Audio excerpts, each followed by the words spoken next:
Kicker Justin Tucker remains in question. The league is investigating allegations made by 16 women accusing him of sexual misconduct during massage sessions between 2012 and 2016. The Baltimore Banner, which broke the story, reported that 2 spas banned Tucker. Kimberly A. Martin has more from the NFL Combine. The allegations are serious, concerning. The amount of allegations are serious and concerning. That was Ravens general manager Eric DeCosta at the NFL Combine this week when asked if Tucker could be dismissed from the team. I think we're fortunate that the league is doing an investigation. We'll wait as patiently as we can for as much information as we can, and we'll make our decisions based on that. That's what the process is for. You know, that's why you've got to come to an understanding, if you can, about what happened. You know, we've all got questions, but nobody knows exactly what happened. So let's see where the review takes us.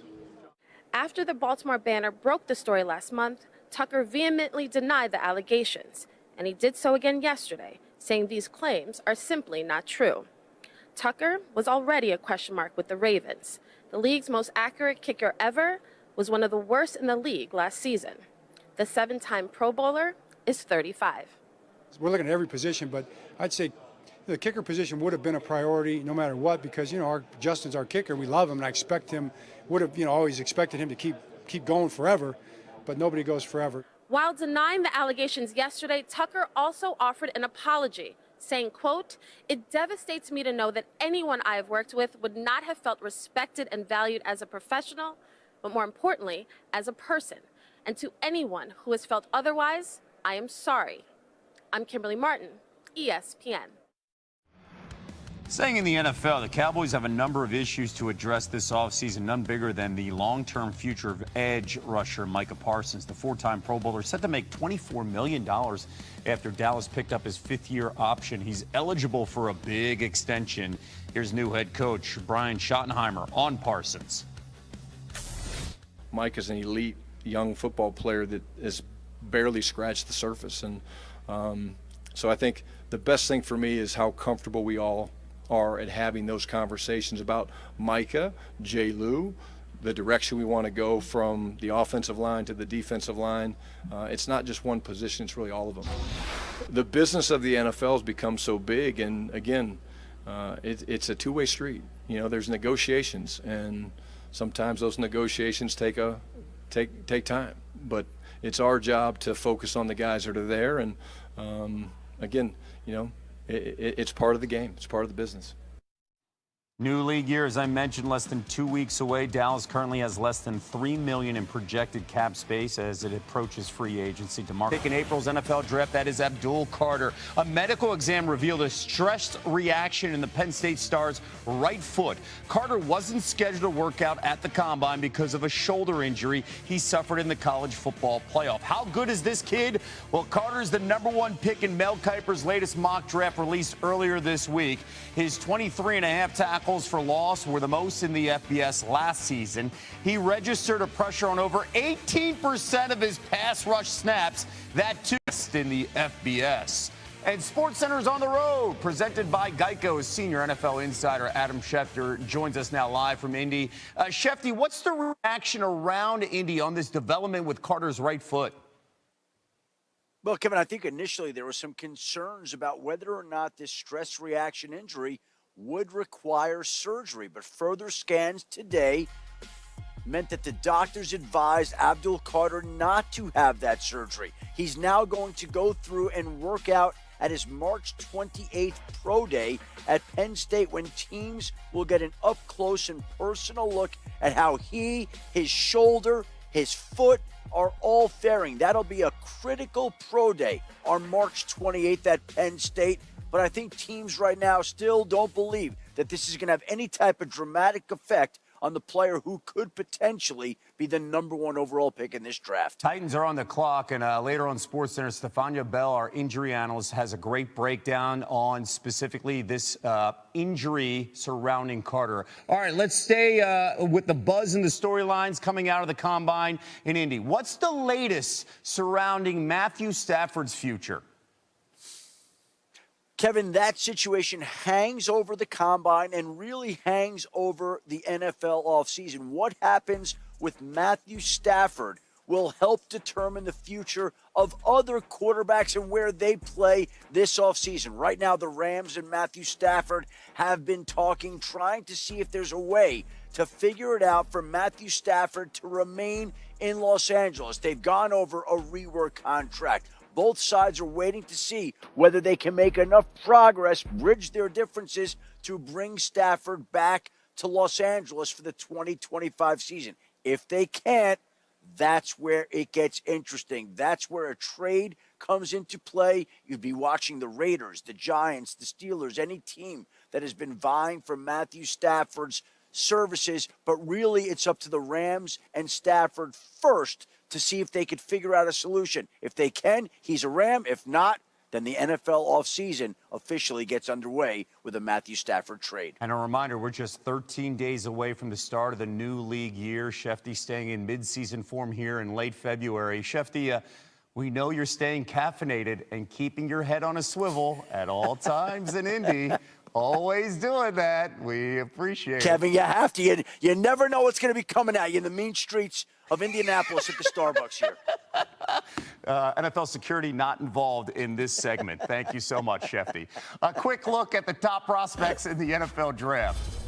According to Matt Miller, he has Abdul Carter atop his list with Colorado's Travis Hunter and Michigan defensive back Will Johnson among his top three. Johnson's teammate Mason Graham is right behind him at 4 with Georgia edge rusher Jalen Walker rounding out the top 5. And with that, let's bring in NFL draft analyst Matt Miller joining us now live from Indy. Matt, what does today's medical news now mean for Carter's draft stock?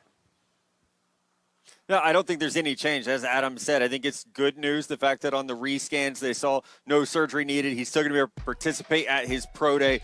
I haven't talked to a single team that's worried about this. He is the best player in this draft class by my estimation. I think most teams agree with that evaluation of him as well. We saw him fight through the shoulder injury, which was maybe more of an issue in that Notre Dame game. The fact that this is a foot injury that he said it hasn't hurt him, it hasn't impacted his performance, certainly because he was all over the backfield for Penn State this past year. So I don't expect this to be something that would cause him to slip. I'll tell you, there's probably a lot of teams outside the top 3 picks in this draft that might hope that this would push him down draft boards, but he still has to be the favorite to be the first overall pick by the Tennessee Titans. I can't imagine a scenario where he would get out of the top 3 picks. Foot injury, shoulder injury, whatever else you want to throw out there, Kevin. He's just the best player in this class. You keep on saying top 3 picks because it is a concern at number 1. And Shefty just talked about a lot riding on that workout at Penn State a month away. With that status in doubt here in this injury, it could open the door for the Titans to take Travis Hunter, number 1 overall. Laura Rutledge caught up with the Heisman winner earlier today. What do you find these teams are saying to you about the possibility of playing on both sides of the ball? A couple teams, they took me in as receiver, and a couple teams took me in as DB, so I think it's still up in the air. What was the feedback you got from teams looking at you as a receiver? It's a lot of things I need to work on both sides of the ball. So, what do you think you need to work on most? you always work on technique. So I definitely need to work on technique, and it's a couple more. With wide receiver and DB, how important is that for you? That's super important to me. You know, I've been doing it my whole life, so I would like for them to let me give me the opportunity to do it again. There's a lot of conversation about you, potentially the number 1 overall pick. How do you manage all of that as you go through this process? I kind of don't look at that stuff. I just look at fishing all day. So. What do you see on fishing? I just see people catching fish. I can't wait to get back home and catch me some fish too. I love it. We can't wait for that too. Thanks so much, Travis. No problem. Thank you. He loves his fishing, especially competing with his head coach, Dion. Hunter says he can play both ways here, Matt. How are scouts and execs viewing his role at the next level? Kevin, you talk to 32 teams, you get 16 different answers because half of them see him as a receiver, half see him as a defensive back. I think what's interesting is how Colorado handled it. He went to defensive back meetings. He would go with the corners for meetings, and then there would be a package of plays signaled into him on offense. That's how NFL teams, number 4, yeah, there's absolutely the possibility he could play both sides, especially early in his career. The thing to remember about Travis Hunter, he is a 4.0 student. He can handle the mental workload of learning both sides of the ball. That's not going to be an issue for him. I know he loves fishing. He also really loves football because he played over 1,000 snaps this past year for the Buffalo. So I'm not doubting his ability to do both sides just because of that. Football IQ is through the roof. He loves the game. His work ethic, his conditioning are through the roof because we've seen that with how much he could play at Colorado. So I'm not concerned about it. If he wants to play wide receiver and corner, I think he should get the shot to do it. The Giants could reel him in. They need some help, some added talent on that roster. Mel Kiper has Hunter going 3rd overall to New York in his latest mock draft. Matt, we've talked about how deep this defensive line class is. You've attended workouts earlier today. They were on Showcase. Who stood out? Shamar Stewart has been fantastic. To come in at 267 pounds, Kevin, he jumped 40 inches in the vertical jump, which is pretty high. He can get up there. He can dunk a basketball. But then he turned around and did a 10-foot, 11-inch broad jump, which is in the 99th percentile ever for players his size. And behind me just a few minutes ago, he ran an unofficial 4.6 All right, let's stay with the buzz and the storylines coming out of the Combine in Indy. What's the latest surrounding Matthew Stafford's future? Kevin, that situation hangs over the Combine and really hangs over the NFL offseason. What happens with Matthew Stafford will help determine the future of other quarterbacks and where they play this offseason. Right now, the Rams and Matthew Stafford have been talking, trying to see if there's a way to figure it out for Matthew Stafford to remain in Los Angeles. They've gone over a rework contract. Both sides are waiting to see whether they can make enough.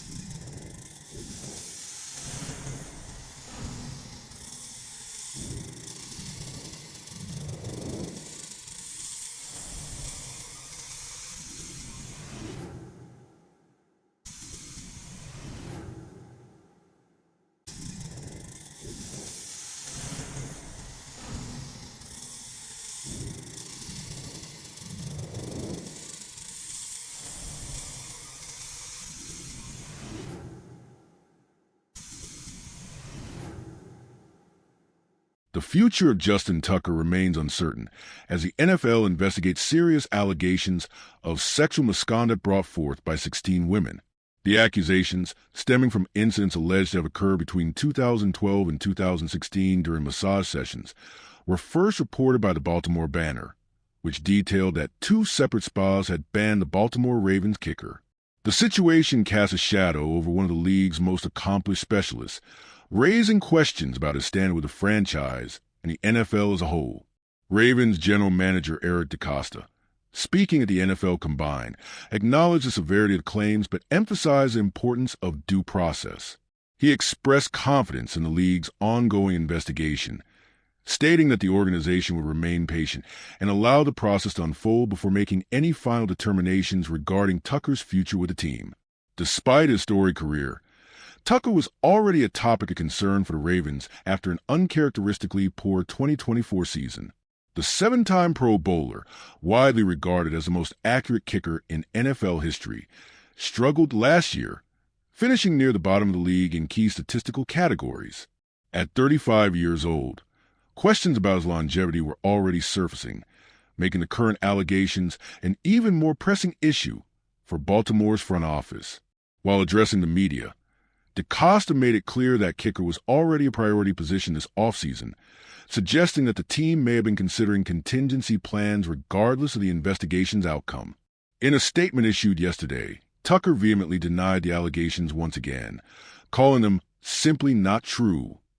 However, he also offered an apology, saying, "It devastates me to know that anyone I have worked with would not have felt respected and valued as a professional, but more importantly, as a person. To anyone who has felt otherwise, I am sorry." His response, though an attempt to address the situation, leaves many unanswered questions as the investigation continues. Elsewhere in the NFL, the Dallas Cowboys are facing a pivotal offseason with major roster decisions ahead, none bigger than the long-term future of star edge rusher Micah Parsons. The 4-time Pro Bowler is set to make $24 million next season after the Cowboys exercise his 5th-year option, but the franchise now faces a critical decision regarding a lucrative long-term extension. New Dallas head coach Brian Schottenheimer spoke about Parsons' importance to the team, emphasizing that he has barely scratched the surface of his potential. Schottenheimer underscored the need for discussions about the team's overall direction, from the offensive line to the defensive front, indicating that Parsons' future is a key part of those conversations. As one of the most dominant young defensive players in the league, Parsons is expected to command a massive contract, potentially resetting the market for edge rushers. The business side of the NFL, as Schottenheimer noted, is a two-way street, and negotiations of this magnitude take time. With free agency and the NFL draft approaching, the Cowboys must carefully navigate their financial flexibility, currently projected at less than $3 million in cap space, as they look to build a roster capable of contending for a Super Bowl. Meanwhile, Penn State's Abdul Carter, a projected top pick in the upcoming NFL draft, is dealing with a medical setback that has drawn the attention of teams across the league. A recent medical examination revealed a stress reaction in his right foot, adding to concerns after he was already slated to miss workouts at the NFL Combine due to a shoulder injury sustained during the college football playoff. Despite the medical red flags, Carter remains at the top of draft boards, with draft analyst Matt Miller ranking him as the best prospect in the class. His 23.5 tackles for loss last season led all of college football, and he registered a quarterback pressure on over 18% of his pass rush snaps, both elite numbers that have scouts salivating. NFL insider Adam Schefter reported that while there were initial concerns that Carter's foot injury might require surgery, further scans determined that surgery would not be necessary. Carter is now expected to participate in Penn State's Pro Day on March 28th, an event that will be critical for teams looking to evaluate his health and readiness for the next level. At this stage, no teams appear overly concerned about the injury impacting Carter's draft stock, and he remains a frontrunner to be selected first overall by the Tennessee Titans. However, with his status in doubt, speculation is mounting about whether Colorado's Travis Hunter, Michigan's Will Johnson, or Georgia's Jaden Walker could challenge him for the top spot. One of the most intriguing prospects in the draft, Hunter has been the subject of intense debate regarding his best position at the next level. The dynamic playmaker starred on both sides of the ball at Colorado, excelling as both a cornerback and wide receiver. At the NFL Combine, Hunter revealed that teams remain split on how to utilize his talents, with some viewing him as a lockdown defensive back, while others see his upside as a game-changing wide receiver. Despite the uncertainty, Hunter remains confident in his ability to play both roles, stating, "I've been doing it my whole life, and I'd love the opportunity to do it again in the NFL." NFL analyst Matt Miller noted that Hunter's versatility is a major selling point, but his long-term role will likely depend on the team that drafts him. The New England Patriots, who hold the 4th overall pick, are seen as a potential landing spot where he could continue playing both ways early in his career. What makes Hunter particularly appealing is not just his athleticism, but also his intelligence. He maintained a 4.0 GPA at Colorado, demonstrating the mental capacity to handle the workload of learning two positions at the highest level. His passion for the game is undeniable, as he played over 1,000 snaps last season, showcasing elite conditioning and work ethic. Regardless of where he lands, Hunter's unique skill set will make him one of the most fascinating players to watch in the NFL. Another name drawing significant buzz at the Combine is Texas A&M's Shamar Stewart, whose athletic testing numbers have turned heads. Measuring in at 6'5" and 267 pounds, Stewart delivered jaw-dropping results, including a 40-inch vertical leap and a 10'11" broad jump, both ranking in the 99th percentile for his position. He followed that up by running an unofficial 4.6-second 40-yard dash, an astonishing time for a player of his size. However, despite his elite measurables, Stewart's production in college has raised concerns. Over 3 seasons at Texas A&M, he recorded just 4.5 sacks, leaving scouts questioning whether his athletic gifts will translate into consistent pass rush success at the next level. Some teams have attributed his lower sack totals to scheme responsibilities that had him focusing on run defense and containing mobile quarterbacks rather than purely rushing the passer. As draft day approaches, Stewart remains a fascinating case study in the classic debate between athletic testing and on-field production.